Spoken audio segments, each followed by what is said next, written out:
Kalau dulu memang makan nih tamu itu wajib betul, kalau ndak ya kelaparan betul tamu itu. Sehingga cerita suatu saat di antara tamu itu berakidah, berfaham Majusi atau beragama Majusi lah gampangannya itu. Terus Nabi Ibrahim nggak mau, saya mau ngasih makan syaratnya Anda harus Islam gitu. Akhirnya orang ini putus asa kemudian meninggalkan Nabi Ibrahim.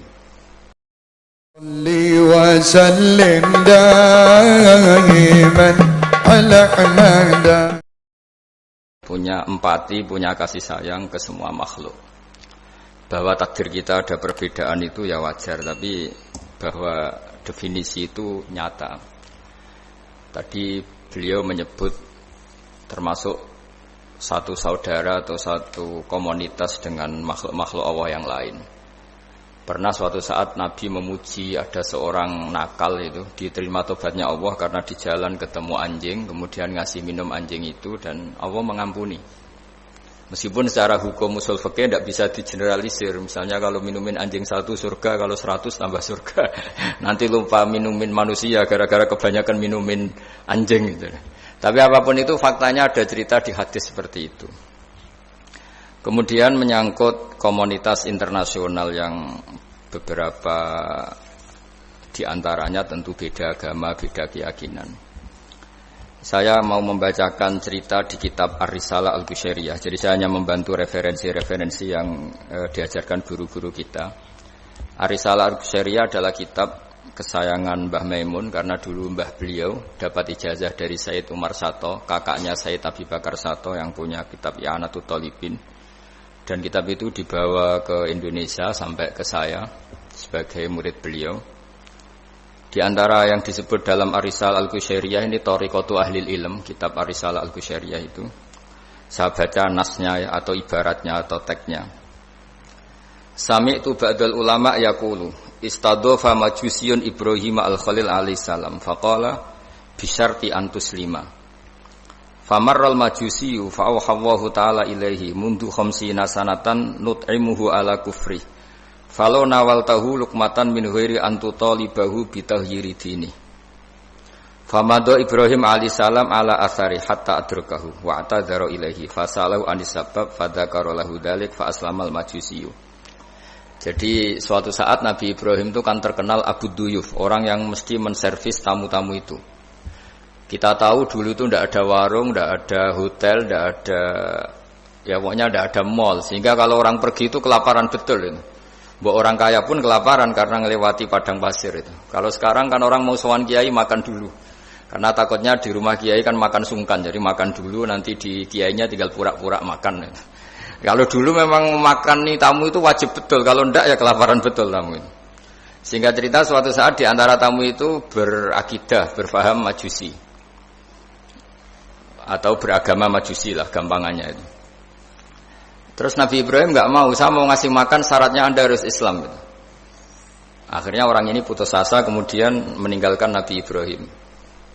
Saat orang itu meninggalkan Nabi Ibrahim, Allah memberi wahyu ke Nabi Ibrahim. Orang itu umurnya 50 tahun dan dia hidup karena tak kasih makan. Terus kata Allah, mundu khamsina sanatan nut'imuhu ala kufri. Saya yang Tuhan saja ngasih makan dia 50 tahun tanpa syarat dia harus Islam. Kamu baru dimintai makan sehari mensyaratkan Islam. Walhasil terus Nabi Ibrahim ngejar orang Majusi itu, terus monggo-monggo makan di rumah saya. Singkat cerita terus orang Majusi itu tanya, kenapa Anda berubah pikiran? Terus Nabi Ibrahim cerita bahwa beliau ditegur Allah kemudian harus melakukan itu. Jadi cerita-cerita seperti itu banyak.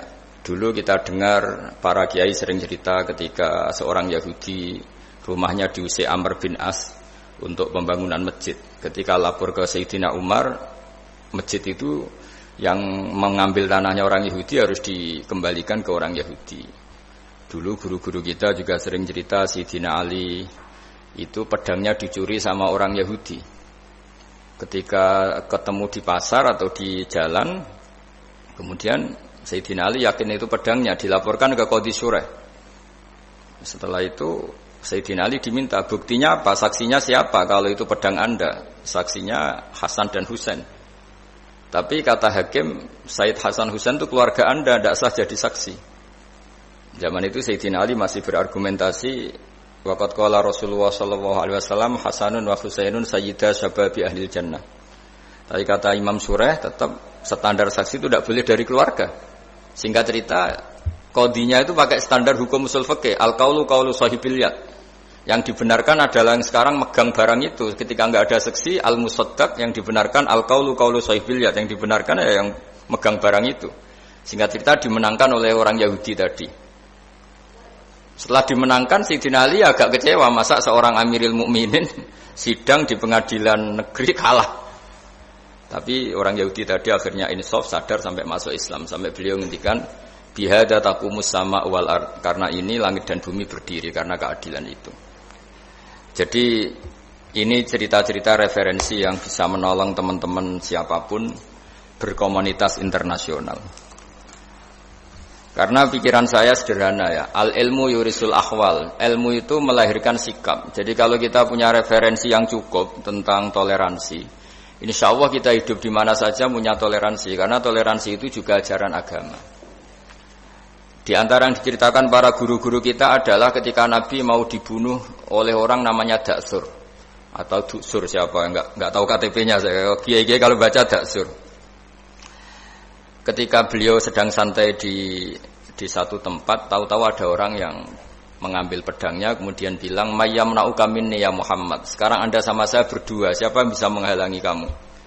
Nabi dengan rileks menghentikan Allah. Kemudian si Daksur ini gemetar, pedang jatuh, kemudian diambil Nabi. Sekarang ya Daksur, mayyamna'uka minni, yang bisa menghalangi kamu siapa? Orang itu bilang la ahada, tidak siapapun. Nabi dengan gampangnya fa'afa anhu, Nabi memaafkan. Padahal ini jenis harbi, jenis orang yang jelas punya niat bunuh. Terus artinya kita-kita yang ngaji di pesantren, saya ngaji di Mbah Maimun, punya Bapak Kiai Nur Salim, semuanya ngajarkan bahwa di mana-mana perang kekerasan itu ya karena kita diperangin. Udina lil ladzina yuqatalun, karena kita diperangi kita boleh perang. Qatilul ladzina yuqatilunakum. Jadi yang boleh kita perangi ya zaman kayak kita dulu dijajah Belanda, dijajah Jepang zaman itu. Ketika sudah tidak ada penjajahan ya alasan itu sudah hilang karena mereka tidak merangi kita. Jadi apa ya, perang ya ada konteks rasionalitasnya, damai juga ada konteks rasionalitasnya. Tapi karena kita punya tradisi referensi, teman-teman yang di Jerman tak bantu, tadi ada kitab Arisalah Al-Qusyairiyah, terus ada beberapa cerita-cerita tadi kayak Daksur. Kalau ayatnya jelas ya, jelas qatilul ladzina yuqatilunakum wa in janahu lisalmi fajnah laha wa tawakkal 'ala Allah. Bahkan seperti yang diceritakan Profesor Quraisy tadi, yang sedang kita benci pun bisa saja suatu saat teman. Dalam surat Mumtahanah itu atau Mumtahinah ada ayat asawwau ayyaj'ala bainakum wa bainal ladzina ataitum minhum mawaddah. Bisa saja orang yang sekarang kamu benci suatu saat kamu cintai. Wallahu qadir, itu Allah Maha Kuasa. Dan tadi saya menambahkan yang dikatakan Profesor Quraisy tentang belajar. Dulu Nabi itu enggak puasa Asyura. Tapi ketika datang ke Medina, orang-orang Yahudi itu puasa Asyura. Coba tanyakan ke mereka, kenapa puasa tanggal 10? Terus mereka menjawab, yaumun najjawahu fi Musa, itu hari yang Allah menyelamatkan Nabi Musa. Terus fa'amara bisyami, kemudian Nabi menyuruh sahabat puasa. Artinya dulu itu segampang itu hidup, itu sesuatu yang baik, apa, ya sudah ditiru. Meskipun kita tahu Nabi itu tentu mustaqil bil istihad, Nabi itu orang yang mandiri. Tapi memberi percontohan kita betapa gampangnya kita seperti itu. Dulu ada seorang Yahudiyah meminta sama Sayyidah Aisyah dan dikasih. Ketika dikasih, dia mendoakan semoga kamu Aisyah selamat dari siksa kubur. Zaman itu Sayyidah Aisyah itu belum tahu tentang siksa kubur, sehingga beliau engkar, enggak percaya. Tapi setelah Rasulullah datang dan diceritanin, Nabi, oh iya siksa kubur itu ada. Dan semenjak itu Nabi selalu isti'adah, minta perlindungan dari siksa kubur. Jadi dulu di komunitas-komunitas beda agama sesuatu yang benar ya dibenarkan. Makanya kaidah umum dalam interaksi antar agama itu la tusaddiquhum wa la tukadzibuhum. Ya kamu jangan bilang iya, jangan-jangan enggak, ya jangan bilang tidak, jangan-jangan iya. Jadi aturan ilmunya jelas la tusaddiquhum wa la tukadzibuhum.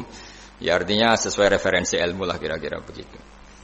Terus yang terakhir, ini saya mohon maaf sama komunitas di Jerman karena saya ini pura-puranya aja sibuk. Karena saya kira ini seberapa jam lagi saya ngajar ini.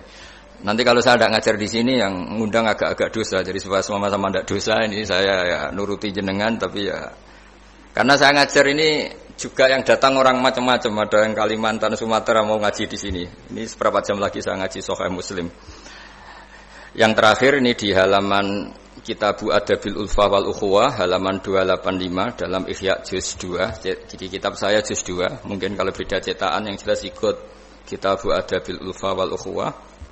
Di sini diterangkan oleh Imam Ghazali dengan beberapa riwayat yang disebut al-jiranu salasatun. Bertetangga itu ada 3. Jarun lahu hakun wahid, ada tetangga yang punya hanya 1 hak. Wa jarun lahu haqqani wa jarun lahu salah satu hukukin. Terus beliau cerita yang punya 3 hak itu ya tetangga, ya seagama, ya masih ada hubungan kerabat. Yang punya 2 hak ya tetangga, ya seagama. Terus wa amal ladzi lahu hakun wahid fal jarul musyrik. Yang punya hak 1 itu tetangga yang beda agama. Jadi intinya tetap dikasih hak meskipun beda agama. Sampai diantaranya disebutkan juga di halaman 287. Imam Ghazali ngendikan beliau berfatwa dan beliau bercerita rawahu Umar bin Syu'aib an Nabi an Jaddih anin Nabi. Terus qala Mujahid kuntu inda Abdullah bin Umar wa ghulamun lahu yaslahu syatan faqala ya ghulam idza salakhta fabda bijarinal Yahudi. Abdullah bin Umar itu sedang memasak kambing, atau itu pembantunya ini sedang nguliti kambing. Itu pesannya Abdullah bin Umar, ya ghulam idza salakhta fabda bijarinal Yahudi. Nanti jangan lupa tetangga kita yang Yahudi. Ini di Ihya halaman 287. Hanya cerita kebaikan. Jadi cerita-cerita perang itu ya karena kita diperangin, tapi ya kalau kita dibaikin ya baik, itu ajaran Islam. Hatta qala dzalika miraron.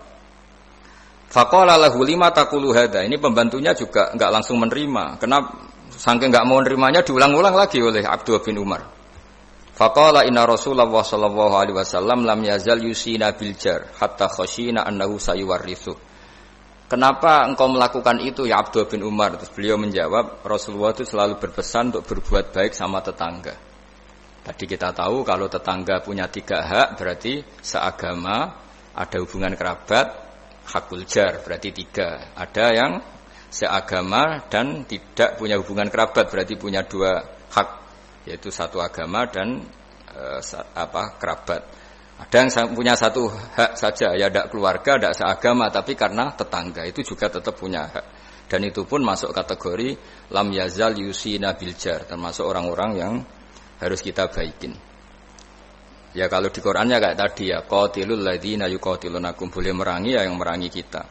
Udzina lil ladzina yuqatalun, diberi hak merangi ya sama yang merangi kita, bukan yang tidak merangi kita.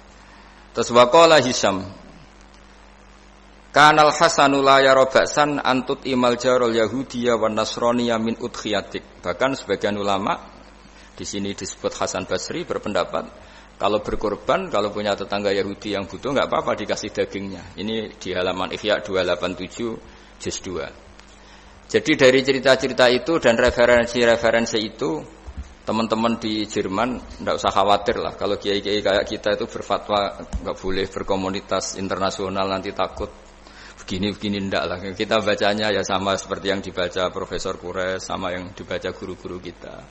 Jadi itu kalau boleh dikatakan sumbangan saya lah, bahwa di kita di pesantren itu ajaran-ajarannya juga seperti itu. Dan tadi beberapa kita saya sebutkan halamannya supaya bisa dicari, supaya tidak kelihatan hoax, juga tidak bikinan saya gitu, supaya jelas itu.